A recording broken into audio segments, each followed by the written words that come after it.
All-women team sa usa ka police substation gilusad sa kapulisan sa El Salvador City, Misamis Oriental. Tumong sa maong lakang nga hatagan og higayon ang mga babaeng pulis nga mapakita ang ilang katakos sa natad sa law enforcement. Ani ang report ni James Paulo Yap. Sugod karong adlaw gilusad sa El Salvador City Police Station ang all-women team nga mao'y magdumala sa police substation nga nahimutang sa barangay Mulugan, El Salvador City.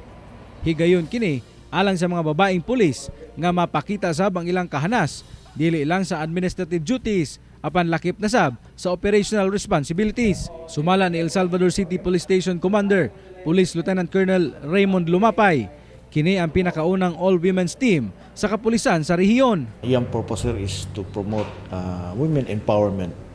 Gikuan gid sir nga nagi-gender equality sa among organisasyon sa PNP. 24 oras ang operasyon sa maong substation kung asa 5 ka barangay sa El Salvador ang ilang ginabantayan. Gipailawom sab kuno sa marksmanship training ug refresher course ang mga babaeng pulis aron mas mahanas pa kini sa ilang mga trabaho. Nagpadayon sab kuno karon ang investigation course sa mga babaeng pulis aron sab nga sila na ang mamahimong police investigators kung adunay mahitabo sa ilang AOR. Kani mo na gini among time no na mapakita sa katawhan na kami bisag babae mi kaya na mo buhaton ang trabaho sa lalaki.